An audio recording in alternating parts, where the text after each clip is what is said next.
মহাকুম্ভ 2025 এক ভক্তি ও বিশ্বাসের যাত্রা। তাই আমরা ঈশ্বরের প্রতি ভক্তি ও বিশ্বাস রেখে বেরিয়ে পড়েছিলাম এই ঐতিহাসিক ক্ষণের সাক্ষী হতে। ওই ঐতিহাসিক ক্ষণের কিছু মুহূর্ত তোমাদের কাছে তুলে ধরলাম। হ্যালো বন্ধুরা, ওয়েলকাম টু মাই চ্যানেল। বেরিয়ে পড়েছি আবার একটা নতুন জার্নির জন্য। নতুন জার্নি সেটা হলো মহাকুম্ভ। আমি যাচ্ছি পিটিএস থেকে আমাদের মিটিং পয়েন্ট, সেখান থেকে শুরু হবে আমাদের জার্নি। চলো, লোকজন আসছে, পিটিএসে পৌঁছে গেছি, ওরা আসছে, সবাই চলে এসেছে এবং সবার সঙ্গে দেখা সাক্ষাৎ পর্বটা সেরে আমরা বেরিয়ে পড়লাম মহাকুম্ভের উদ্দেশ্যে। শুরু হলো আমাদের মহাকুম্ভ যাত্রা। অনেক পরিকল্পনা ও নানান প্রতিকূলতা কাটিয়ে আজ আমরা রওনা দিলাম কলকাতা থেকে মহাকুম্ভ। আমরা এখন শক্তিগড়ের কাছাকাছি আছি। তো শক্তিগড় মানেই হলো ল্যাংচা, মিহিদানা, সীতাভোগ। আর এইখানে এসে এগুলো টেস্ট করব না, তাই এখানে একটু ব্রেক নিয়ে তারপর আবার আমরা রওনা দেব আমাদের গন্তব্যস্থলের দিকে।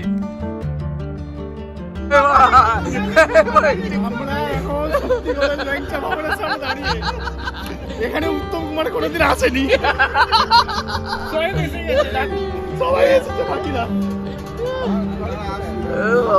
এই যে আমাদের টিম সব নামছে এক এক করে। আমি চা খাবো, অনেকক্ষণ চা খাইনি, আর বাকিরা ব্যস্ত আছে ব্রেকে।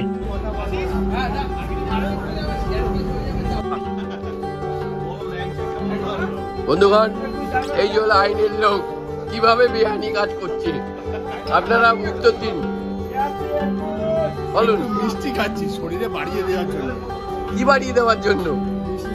মিষ্টি, সুগার। ও বলছে আমি এখন ব্যাচেলার, সারা বছর যেন লোকের সঙ্গে মিষ্টি ব্যবহার করে যেতে পারি। খুব ভালো কথা। ও বলছে আমি এখন ব্যাচেলার, মানে আমার বউ বাচ্চা কেউ নেই এখন, আমি পুরো ব্যাচেলার লাইফ। আমাদের ঐতিহ্যপূর্ণ মানুষ হলো এই সেই রতিন বাবু, ঐতিহ্যপূর্ণ মানুষ, ঠিক আছে, ব্যাচেলার মানুষ, পুরো বিশ্ব ব্যাচেলার। আপনারা আমাদের সঙ্গে লেগে থাকুন, আমরা বন্ধুরা, আমাদের ব্রেক কমপ্লিট।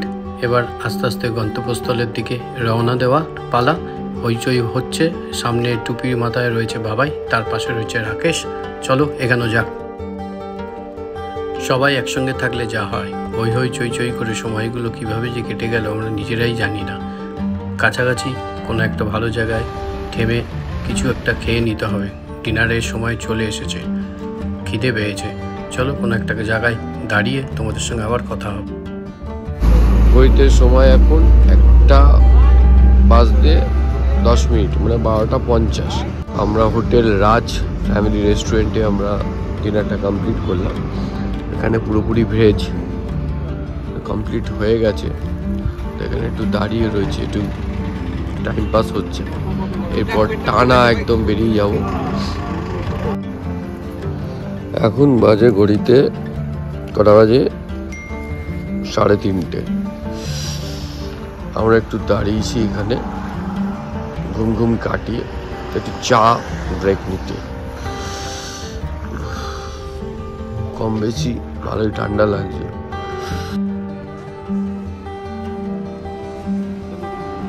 এবার উঠে পড়বো গাড়িতে। এই রাত্রে আর কিছু তোমাদেরকে দেখাবার নেই, পেট ভর্তি। এবার গাড়িতে উঠে টানা ঘুম। তোমাদের সঙ্গে আবার সেই দেখা হবে সকালবেলায় তোমাদের সঙ্গে আবার কথা হবে। গুড মর্নিং সবাইকে। এখন ঘড়িতে সময় 6:55। আমরা মোগলসরাই থেকে 4 থেকে 5 কিলোমিটার দূরে রয়েছি। প্ল্যানিং আছে কাছাকাছি কোনো একটা জায়গায় দাঁড়িয়ে একটু ফ্রেশন আপ হয়ে নেওয়া, তারপর আবার জার্নিটা শুরু করা। বন্ধুরা, আমরা মোগলসরাইতে ব্রেক নিয়েছি। ঘড়িতে সময় এখন 7:40। আমার সামনে যে ভদ্রলোকটিকে দাঁড়িয়ে রয়েছে, সে ভদ্রলোকটি কৃষ্ণনগর নদিয়া থেকে এসেছে তার ওয়াইফকে নিয়ে, এই সাইকেল ভ্যানটা নিয়ে কুম্ভতে যাবে বলে। ভাবতে পারা যায়? আমরা বেনারস ঢোকার মুখে বন্ধুরা পড়লাম জ্যামে। বসে থাকা ছাড়া আর কোনো কাজ নেই। আমরা বেনারসে ঢুকে গেছি। এখন ঘড়িতে সময় 8:20। রাস্তায় প্রচণ্ড জ্যাম, গাড়ি সব দাঁড়িয়ে রয়েছে। তাই আমরা গাড়ি থেকে নেমে একটু হাঁটাচলা করে একটু শরীরটাকে ঝাড়িয়ে নিলাম, ফ্রি করে নিলাম। কারণ আমরা বুঝতেই পেরেছি আমাদেরকেও অপেক্ষা করতে হবে এই জ্যামে। এই হলো জ্যামের অবস্থা। টুকটুক করে গাড়ি আস্তে আস্তে এগাচ্ছে, সেভাবে আমরাও এগিয়ে যাচ্ছি। ইচ্ছা আছে কাছাকাছি গিয়ে একটু ব্রেক নেওয়া। অনেকক্ষণ হয়ে গেল আমরা এই জ্যামে আটকে রয়েছি, ভালো লাগছে না। সকাল থেকে চা খাওয়া হয়নি। প্রয়াগে ঢুকে সবার আগে চা খেতে হবে, চা না খেলে মাথাটা ছাড়ছে না। হাতে চায়ের কাপ থেকে তোমরা বুঝতেই পেরেছো। হ্যাঁ ঠিকই, প্রয়াগে আমরা ঢুকে গেছি, যা বলা তাই করা। টি ব্রেকটা সেরেই ফেলি এই প্রয়াগে। এখন টি ব্রেকে আছি আমরা সবাই। টি ব্রেক কমপ্লিট করে আবার গাড়িতে উঠে গেছি। এবার আমাদের যাত্রাটা শুরু হলো সঙ্গম ঘাটের দিকে। জানি না কত দূর যেতে পারবো, আমাদের কত দূর অ্যালাউ করবে। তার আগে হয়তো কোনো একটা জায়গায় আটকিয়ে দেবে। এই টোলটা পার করলেই শুনছি আমাদের আটকিয়ে দেবে, আমাদেরকে কোনো একটা পার্কিংয়ে থাকতে হবে। সঙ্গে থাকো, তোমরা দেখতেই পাবে।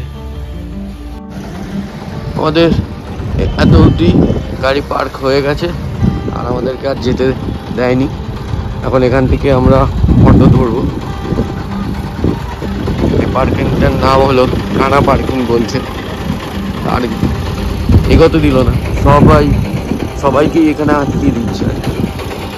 এখান থেকে এই অটো ধরে সঙ্গম অবধি যাওয়া। অবশেষে অটো পাওয়া গেছে।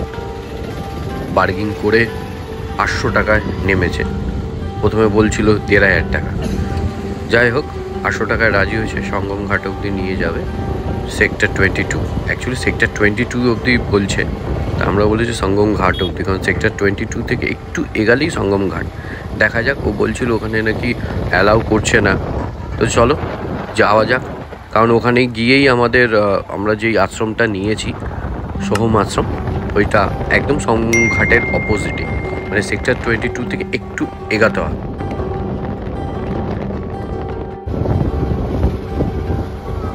বহু মানুষ আছে যারা হোটেল পায়নি, যারা কোনো আশ্রমে পায়নি। তারাই দেখছো দুই বাসের মধ্যেই রয়েছে, এখানেই সময় কাটাচ্ছে, এখানেই রাত কাটাচ্ছে। স্নান করে আবার বেরিয়ে পড়ছে তাদের বাড়ির দিকে। আমরা বেরাবার সময় মেন্টালিটি এটাই নিয়ে বেরিয়েছিলাম যে আমাদের লক্ষ্যটা হলো, মেন লক্ষ্য হলো কুম্ভ স্নান। থাকা খাওয়াটা এটা আমাদের লক্ষ্য না। যাক, অবশেষে আমরা পৌঁছে গেছি সেক্টর 22-তে। অটো আর আগে যায়নি। এখান থেকে আমাদেরকে হেঁটে যেতে হবে সোহম আশ্রম। অটো আমাদের সেক্টর 22 এই মোড়ের আমাদেরকে নামিয়ে দিল, কারণ তার আর ভিতরে যাওয়ার পারমিশন নেই। তো এখান থেকে আমাদেরকে হেঁটে যেতে হবে আশ্রম অবধি। আর আশ্রমের কাছাকাছি রয়েছে সঙ্গম ঘাট। সবার আগে আমাদের আশ্রমে গিয়ে লাগেজগুলো রেখে তারপরে পূর্ণ স্নানটি সেরে ফেলতে হবে।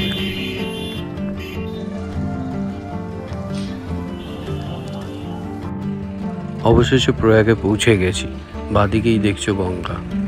এত শান্তি লাগছে মনে, এত ভালো লাগছে। কতক্ষণে গিয়ে আগে স্নানটা সারো। সত্যি খুব ভালো লাগছে। আর অ্যারেঞ্জমেন্ট সত্যি খুব ভালো। ভিড় যেখানে সেখানে তো একটুখানি সমস্যা হবে, কিন্তু অ্যারেঞ্জমেন্ট ভালো। পুলিশ প্রচণ্ড হেল্পফুল। আমরা আশ্রমের কাছাকাছি চলে এসেছি, মানে সঙ্গম ঘাটের কাছাকাছি চলে এসেছি। আর চোখ জুড়িয়ে যাচ্ছে গঙ্গার দিকে তাকিয়ে।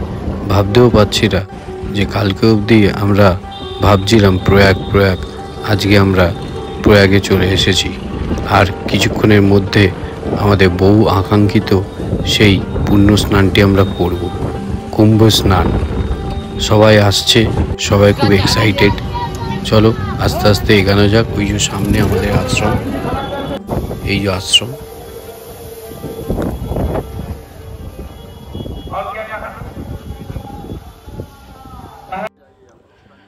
লাগেজ রেখে জামা কাপড়গুলো পাল্টে বেরিয়ে পড়লাম সঙ্গম ঘাটের উদ্দেশ্যে।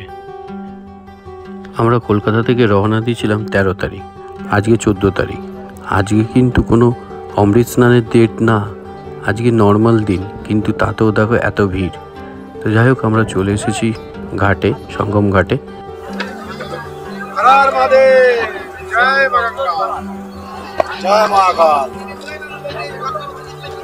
কটা? 6টা তো। চলো হর হর গঙ্গে।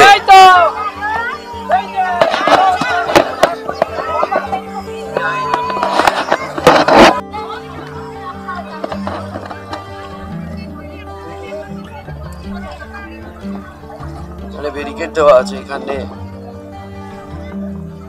এই ব্যারিকেডের ভিতরে অনেকে স্নান করছে, আমরা ওই পারে গিয়েই স্নান করব।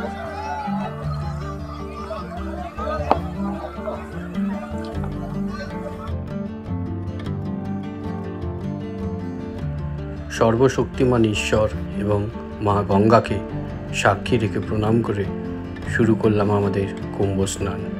শুরুটা বাবাই করলো, তারপরে এক এক করে আমরা সবাই করলাম। আমাদের কাছে এক তৃপ্তি স্নান। মঙ্গলময় ঈশ্বরের কাছে শুধু একটাই প্রার্থনা, আমরা আমাদের পরিবারজন, আমাদের আত্মীয় স্বজন এবং পৃথিবীর সমগ্র মানুষজন যেন ভালো থাকে, সুস্থ থাকে, তাদের যেন মঙ্গল হোক। এই মনে এই প্রার্থনা নিয়ে আমাদের পূর্ণ এই স্নান। 144 বছর পর এসেছে এই কুম্ভ, মহাকুম্ভ। জানি না এর পরের বার আমরা বেঁচে থাকবো কি না, সম্ভব তো নয় 144 বছর বেঁচে থাকা। তো আমাদের কাছে এক ঐতিহাসিক স্নান, এই ঐতিহাসিক ক্ষণের সাক্ষী হয়ে থাকা, নিজেকে সাক্ষী করে রাখা।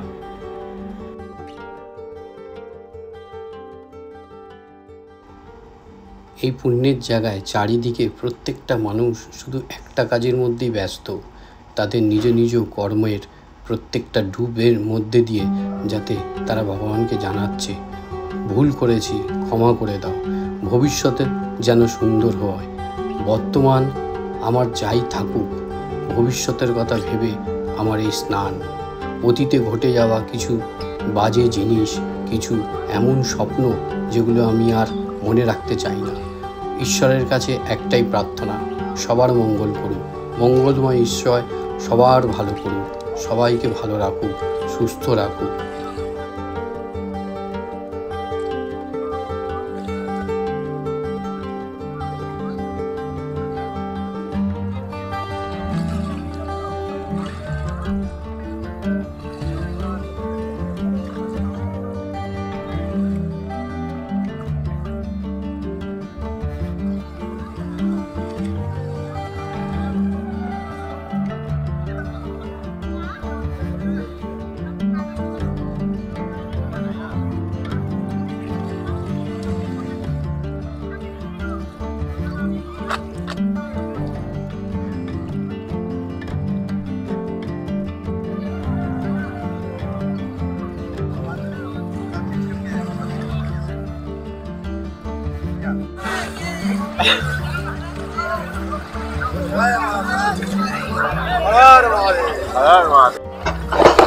এক পিঠে স্নান হলো আমাদের,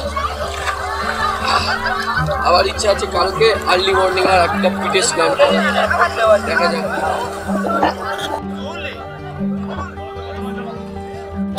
স্নান হয়ে গেছে, এবার একটু ঘোরাঘুরি করছি। এখনো অনেক প্রচুর ভিড়, চারদিকে লোকে এই লোকেরা। মহাকুম্ভে এসেছি, গঙ্গা স্নান করেছি, আর গঙ্গার জল নিয়ে ফিরবো না, তাই মা গঙ্গাকে নমস্কার জানিয়ে সঙ্গে নিয়ে চললাম আশ্রমের দিকে। প্রচণ্ড খিদে পেয়েছে, ঝটপট করে আশ্রমে গিয়ে দুপুরের খাবারটা খেয়ে একটু রেস্ট নিতে হবে, তারপর আবার বিকেলবেলা বেরোতে হবে। আমরা আশ্রমে চলে এসেছি, আগে গিয়ে ঝটপট দুপুরের খাবারটা সেরে নিই, তারপর আবার তোমাদের সঙ্গে পরে কথা বলছি। আমাদের লাঞ্চ হয়ে গেছে। এই আশ্রমের পিছন দিকে অনেকটা জায়গা আছে, সেখানে একটু দাঁড়িয়ে আমরা একটু আড্ডা মারছিলাম। আর এই দেখো, এটা দেখলে এত সুন্দর লাগছে, পাখির ঝাঁকগুলো কিভাবে দেখো এ প্রান্ত থেকে ও প্রান্ত উড়ে বেড়াচ্ছে। তাই আর থাকতে পারলাম না, ক্যামেরাবন্দি করে নিলাম। যাই হোক, আমাদের দুপুরের খাওয়াটা কমপ্লিট হয়ে গেছে। বেশ ভালোই দুপুরের খাওয়াটা খেলাম, পুরো নিরামিষ। এবার পুরো টানা ঘুম, একটু রেস্ট দিতে হবে, কারণ অনেকটাই জার্নি হয়েছে, অনেকটা কষ্ট হয়েছে।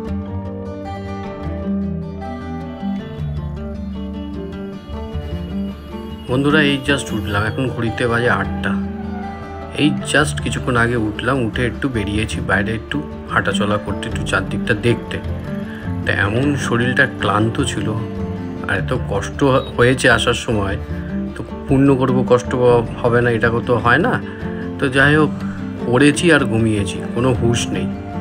তাই উঠলাম, উঠে একটু ভালো লাগছে না, একটু বাইরে বেরালাম, একটু চা খাবো, খেয়ে আবার ঢুকে যাবো তাড়াতাড়ি। দেখি এদিক ওদিক যাই, আমরা সবাই বেরিয়েছি, একটু চা নেশা উঠেছে, একটু চা খাই। আমাদের আশ্রমের ঠিক অপোজিটে হলো সঙ্গম ঘাট। এই গঙ্গার ওই পাড়টা দেখেছো, ওই যে লাইটগুলো, এই যে আমাদের আশ্রম। আর তার ঠিক অপোজিটে ওই পাড়ে দেখো লাইটের ঝটা দেখেছো, কি সুন্দর লাগছে, চারদিকে আলোয় আলো, খুব সুন্দরভাবে সাজিয়েছে। আমরা এখন আমাদের আশ্রমের অপোজিট সাইডেই রয়েছি, এই রাস্তার অপোজিট সাইডে। এই জায়গাটা হলো সঙ্গম ঘাট। আর এখানে এই তাঁবুগুলো দেখছো, এখানে মানুষজনের থাকার অ্যারেঞ্জমেন্ট হয়েছিল। এখন অনেকটাই ফাঁকা, এখন অত ভিড় নেই। এই জায়গাটা বেশ ভালো জাঁকজমক, এখানে খাবার দাবারের অনেকই অ্যারেঞ্জমেন্ট আছে, সামনে অনেক গাড়ি রয়েছে। বেশ ভালোই ঘুরলাম, বেশ সময়টা বেশ ভালোই কাটছে, কারণ দূরে দেখতে পেয়েছি সুন্দর ঢালার মতন চাঁদ মামাকে। চাঁদ দেখা যাচ্ছে, দেখো জুম করলাম, এই দেখো, বেশ ভালো লাগছে, বেশ সুন্দর লাগছে।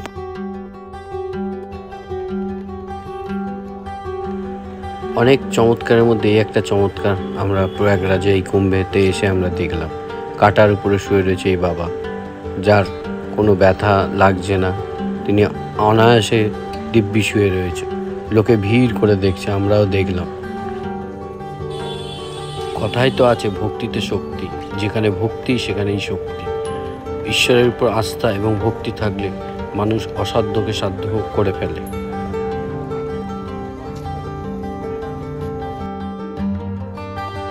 এই মহাকুম্ভের জন্য প্রয়াগরাজকে সুন্দরভাবে সাজিয়েছে, ঢেলে সাজিয়েছে গঙ্গার দুটো পাড়ও। তোমাদের সামনেই রয়েছে আলোর ছটা, দুটো পাড়কে পুরো আলো দিয়ে মুড়ে দিয়েছে। আমরা খালি চোখে এত ভালো লেগেছে, তাই ক্যামেরা বন্দি করে নিলাম।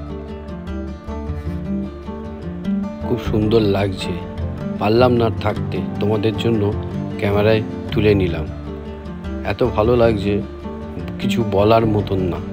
যাই হোক, অনেকক্ষণ হলো, অনেক জায়গা ঘুরলাম, চেষ্টা করলাম কয়েকটা আখাড়ায় যেতে, কিন্তু আমাদের কপালটা খারাপ, আখাড়া উঠে গেছে, চলে গেছে তারা। তাই আর বেশি রাত না করে আমরা আশ্রমের দিকে আস্তে আস্তে এগোবো। ডিনারটা কমপ্লিট করে শুয়ে পড়তে হবে তাড়াতাড়ি, কারণ কালকে প্ল্যানিংটা হলো সকালবেলা আবার স্নান করে বেরিয়ে পড়ব রাম মন্দিরের জন্য। রাস্তায় যা হবে তোমরা দেখতে পারবে। আমার ভিডিওটা যদি ভালো লাগে লাইক করো, আমার চ্যানেলটা সাবস্ক্রাইব করো, আর যদি কোনো কমেন্ট করার থাকে নিশ্চয়ই কমেন্ট করো, যাতে পরের ভিডিওটায় আরও কিছু ইমপ্রুভমেন্ট করতে পারি।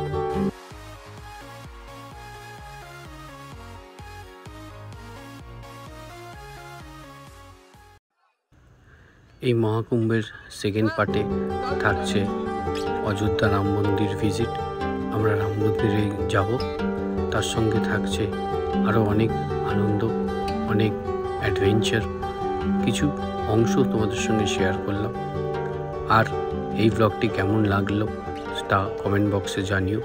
ব্লগটি যদি ভালো লাগে আমার চ্যানেলটি সাবস্ক্রাইব করো, বেল বাটনটা প্রেস করে দিও, লাইক করো। সবাই ভালো থেকো, সুস্থ থেকো।